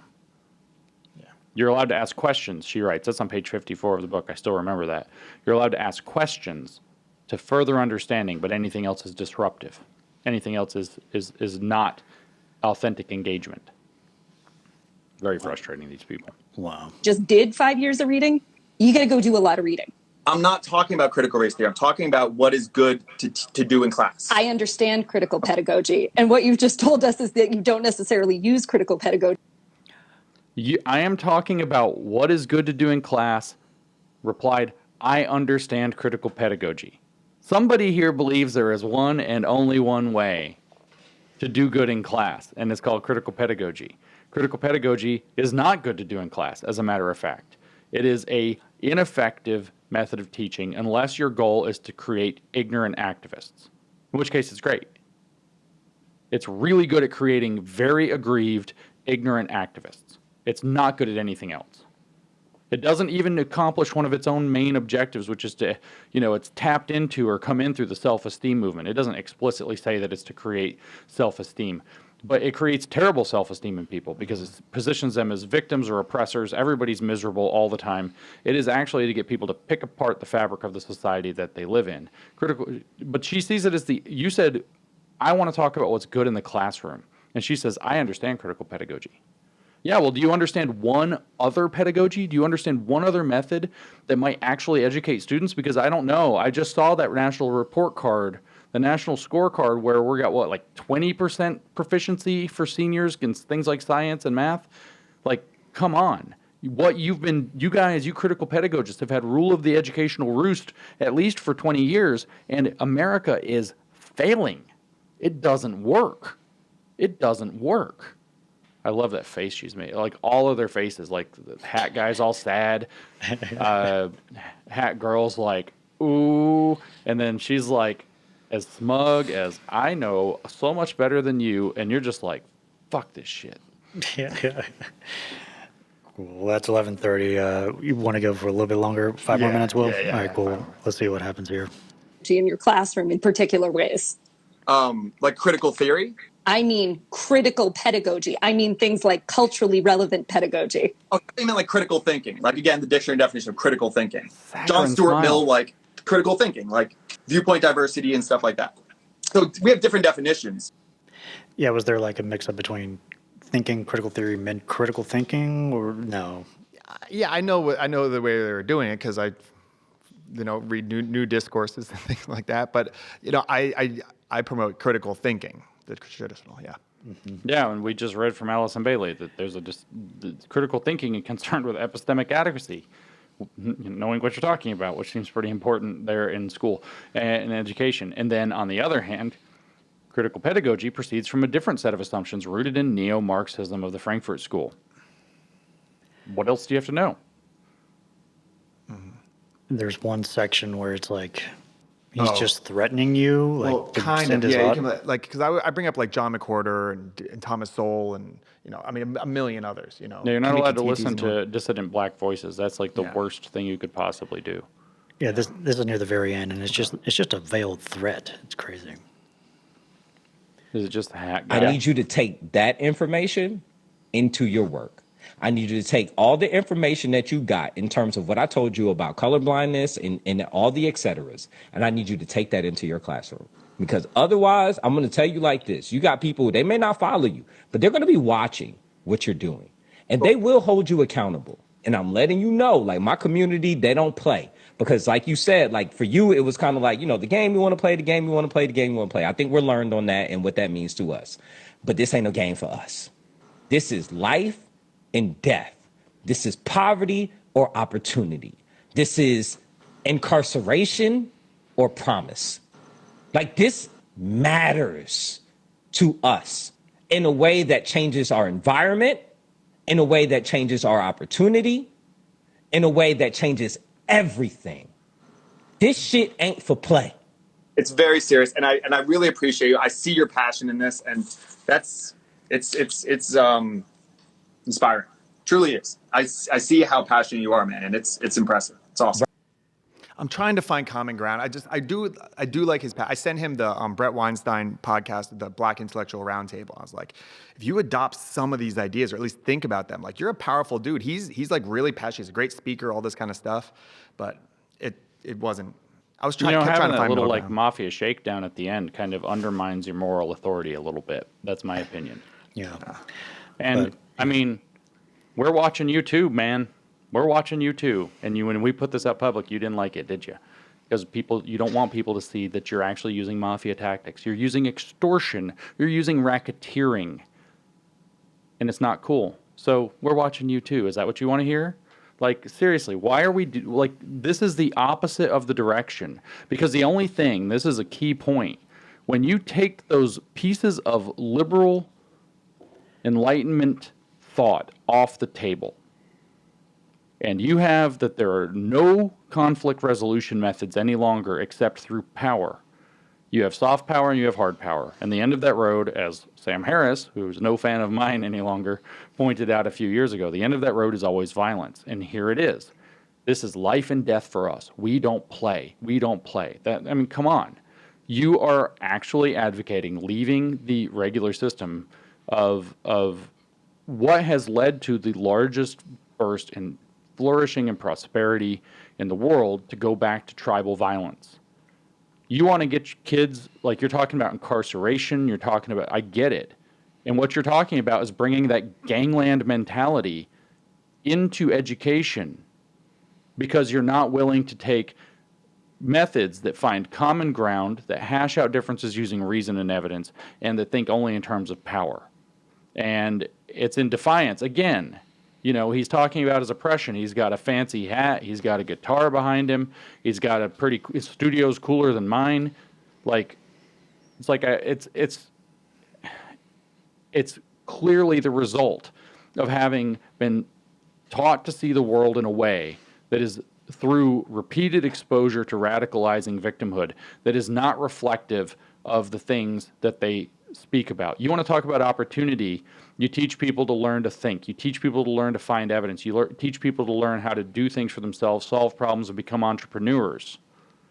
That's where opportunity lies, and that's the opposite of what's going on here. Yep, so keep doing what you're doing, Will, and wish you the best of luck. And thank you so much for coming on the podcast. Yeah, thank you. Thank you. Good to see you guys. Yep. Yeah, See you thanks, later. Will. All right, thanks. Thanks, Will. Thank you. Later, Jay. Bye. Yeah, that's fine. All right. Sure thing. Have a great day. We'll chat later. Yeah, he has like a lunch meeting with his principal at like 12 exactly, so I wanted to get him, make sure he has plenty of time. I got a thing in like 20 minutes, so. 20 minutes? Okay. Yeah. There is one section that is just bizarre that I wanted you to just see. I can't believe that guy just threatened him. On public Instagram, just no one sees that. I mean, this is exactly the kind of stuff that's happening in Loudoun County right now, where they're going to end up, the activists are going to end up in some nasty lawsuits if they keep doing it. Mm-hmm. They're going to end up in a lot of trouble if they keep doing it, because extortion, like threats like that are not actually, they're not acceptable. This isn't how we do stuff. And if you think that this is, you want a system that operates on extortion and threats, that only leads one direction. And that direction is one that the majority of people in this country don't want and will, take a minimal path to preventing. And hopefully that stays within the law and these people end up fired or in jail. But that's not like, that's not cool. That's just not okay. Not okay. So let me get your just natural reaction to this. Oh no. I wonder how much of it is it a white thing or is it a you ever read Guns, Germs, and Steel?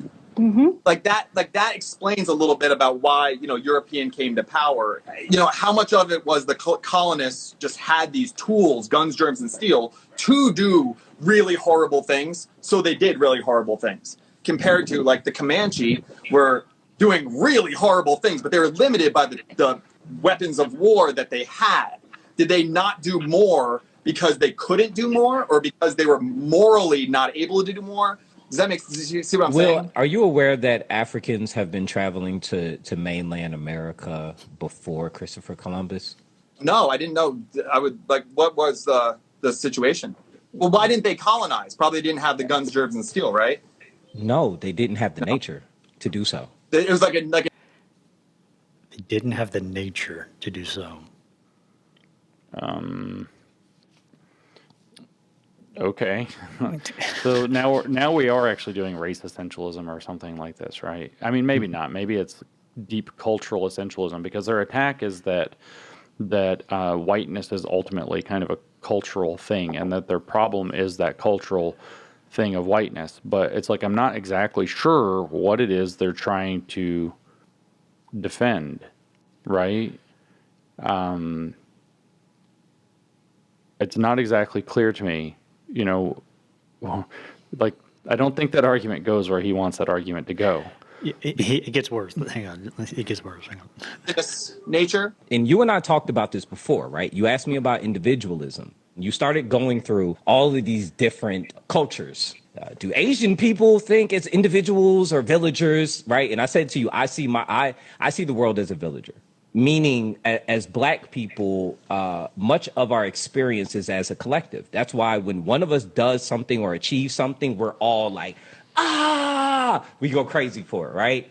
And when pain happens among one of us, we all feel it. And this is why we take to the streets. This is how we move. What whiteness does is it's very individualistic. It's very, as one achieves, one gets. As one. There's your Black, sports team nationalism thing. Folkish. There's your folkish thought. And there has never been a point in the history of mankind in which race folkism has worked out in a good way. What you can hear, what whiteness is what has been called weird, right? Western, educated, industrialized, rich, democratic, or is that what they stand for? Mm-hmm. So, what they're actually attacking is the idea. This is where I read that on having whiteness, and I was like, he's talking about individualism at the root of it. So where you have is, in a sense, a very real war between the idea of, should we think of ourselves as individuals or should we think of ourselves as collectives? And the promise of America, which this guy clearly hasn't understood, is that we are individuals who can volitionally form teams. So America doesn't operate in collectivism. America operates in teamwork. And the difference there is that you get to choose whether or not you're a part of the team. Nobody gets to force you onto the team. You can quit the team if you don't like the team. And that's not possible under a collectivist mentality. If you don't want to be part of the team, they kill you. Or if you don't want to be part of the tribe, they either kill you or excommunicate you, which is roughly, in historical terms, the same thing. And why you would want to foster this, because if you look around the world, and you look throughout history, and you look at where things have happened in different ways, the path that America took, starting largely, you could earmark it to the Magna Carta in 1215 if you wanted to, but starting particularly in 1776, has very, very, very obviously created incredible success. And obviously the philosophical precursors, I mentioned the Magna Carta, but you could also talk about, the Scottish Enlightenment or the British Enlightenment if you want. And that's a very different, you just don't see that level of success. And it's not fake success. We're talking plummeting infant mortality rates. We're talking plummeting abject poverty. We're talking mouths fed, people being able to pursue their lives and their dreams, being able to buy their cool hat if they want and wear their cool hat. Because under strict collectivism, like in the Soviet Union, they had their 3 hats. So he's not going to get to wear his cool hat with a feather in it. He's not going to get to have 2 guitars on his wall. Under strict collectivism, everybody has to do the same thing because it's individualism that allows you to express yourself. And he can say, no, there's going to be individualism within the collective. And that's not how that ever works. It's very, very, very limited. It is very limited. Collectivism increasingly forces conformity. And so I don't know why this guy wants to make the argument that Black people have a collectivist nature or that Asian people have a collectivist nature. But that's the kind of thing that we were fortunate enough to move away from and start moving away from significantly with declarations like all men are created equal and endowed by their creator with certain inalienable rights.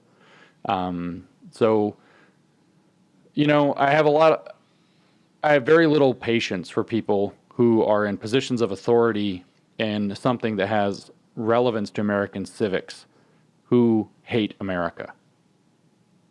And that's what I see from this guy. Because if you don't want to live in a country where there's individualist spirit, don't. And I feel like this is like my most conservative opinion ever, but they're like getting pushed more and more to it. Don't. Go somewhere else. See how it works. All of these people who are escaping communist countries and coming to the United States because they want freedom and individuality turn out to be awesome, and we want more of those people. And, you can go work for $0 a day and a bowl of rice in China if you like your collectivism or whatever. And good luck with you being black in China, by the way. Yeah, it's just not a good place to go down that road, no. It's unbelievable that this guy thinks he's standing on the moral high ground. It's just like it's unbelievable that the woman in the aquamarine hat or whatever believes that she has the argument or any evidence on her side. She has some cherry-picked details of things that have happened throughout history and some that are current problems that persist, but that's not the same as having the evidence on your side. The weight of the evidence is not on her side. So they believe that they have the evidence. They believe the white lady with her smug face, the assistant dean of Brandeis, believes that she's done the reading and understands, but she's only read one thing. Yeah, I think part of the source of his issue with this is I think he has a misconception about the liberal idea of colorblindness. And It seems to be the case. But it's also, though, that he just said that black people move as a collective, which is unfortunate for all the black people who like to think of themselves as individuals, who want to be their own person, who want to explore their own lives, who don't want to have to think the way that, say, he wants to tell them that black people think.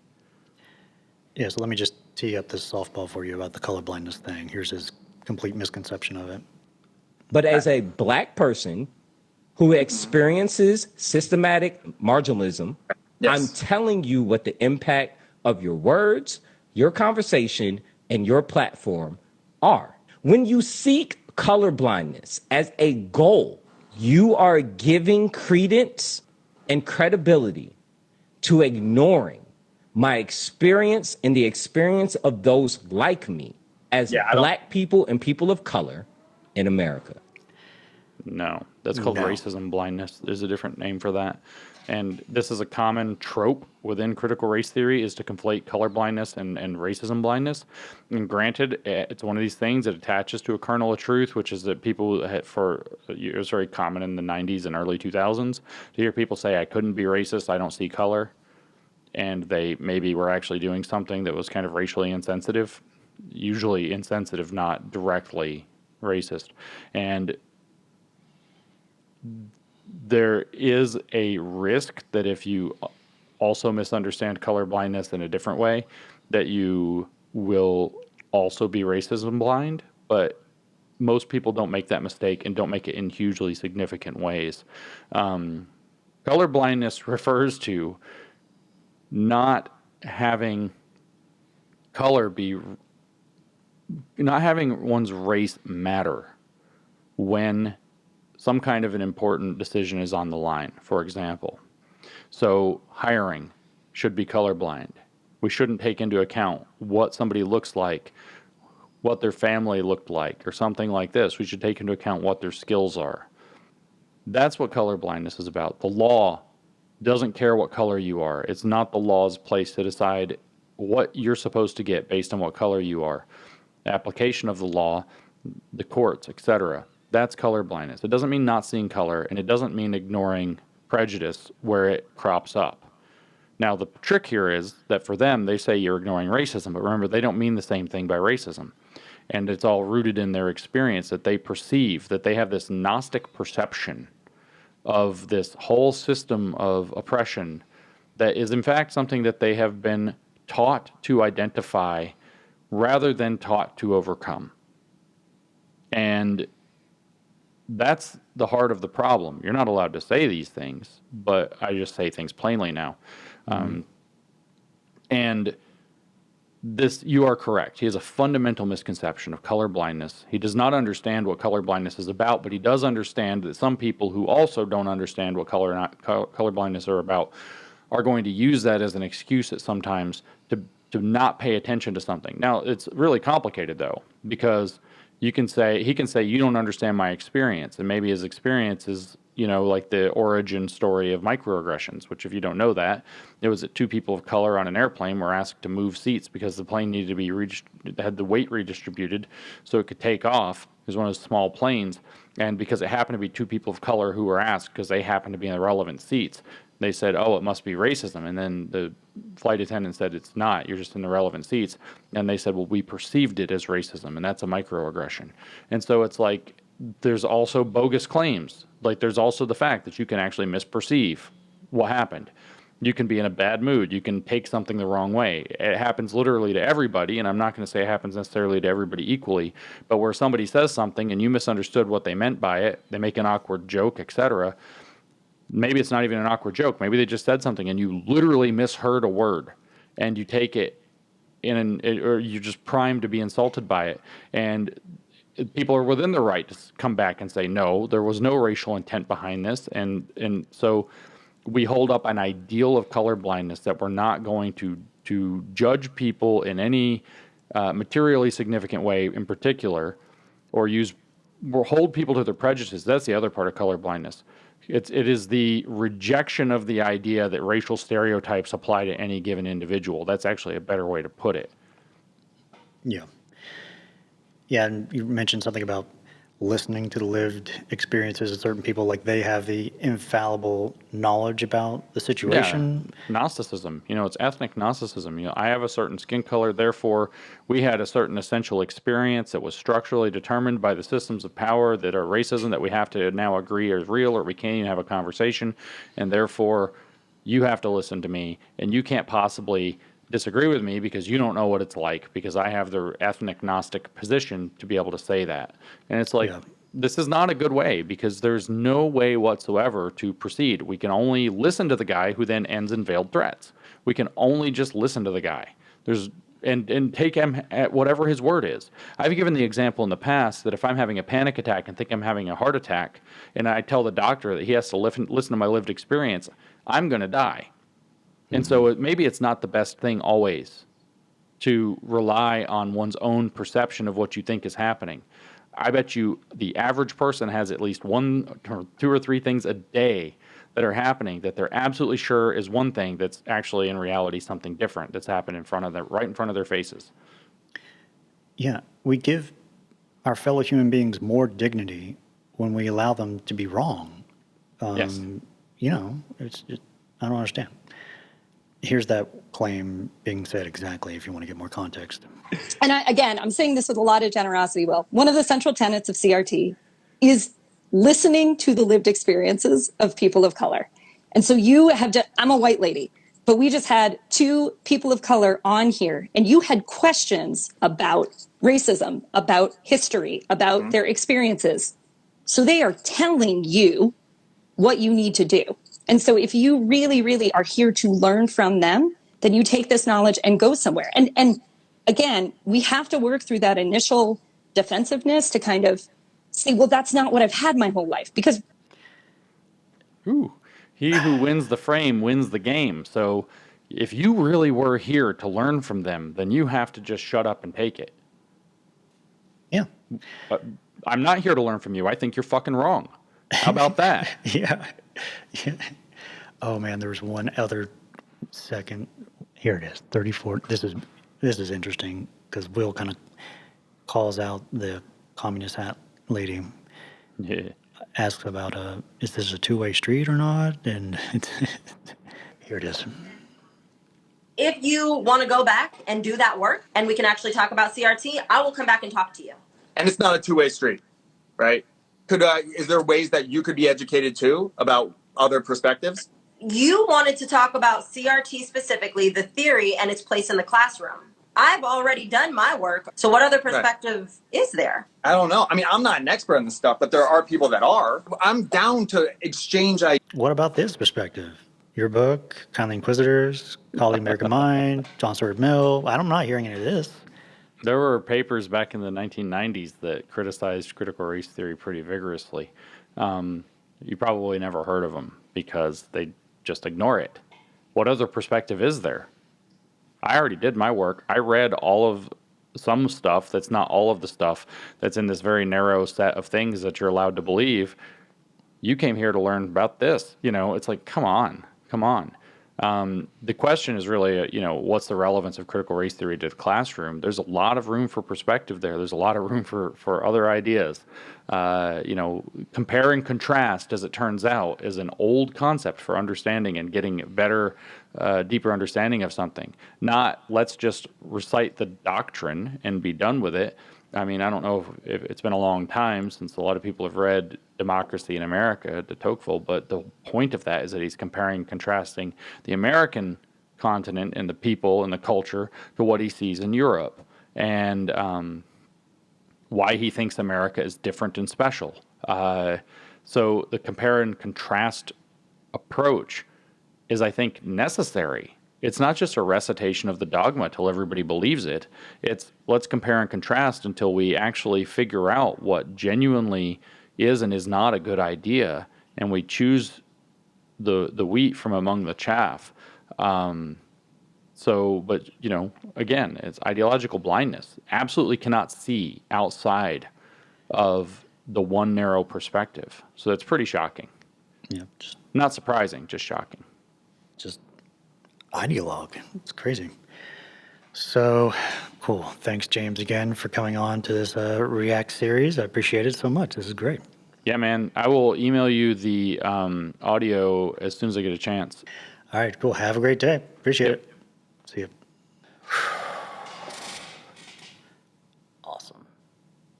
Alrighty, so cool. Thanks for watching. You can check out James Lindsay at newdiscourses.com. I highly recommend his podcast and his Only Subs podcast as well for paying subscribers. I'm a big fan. And also you can check out Will Reusch at his Instagram. Will has one of the best Instagram stories on my feed for sure. Be sure to check him out. Also be sure to check out Will's Cylinder Radio podcast, link in the description. And Will also has a cool YouTube channel. Be sure to subscribe. I'm planning to do some more React videos, so if you have any suggestions, feel free to post some videos or people you would like to react to certain videos in the comments. Oh, and also, if you disagree with anything that was said here today and you want to chat with me about it, I would love to hear you out. I'd love to ask you some questions about what you believe. Feel free to follow the Calendly link in the description. You can schedule a time for me to chat with you on Zoom. Would love to do it. And thank you again, James and Will, for coming on. I hope to chat with you again soon. So cool. Thanks for watching, and I will catch you next time.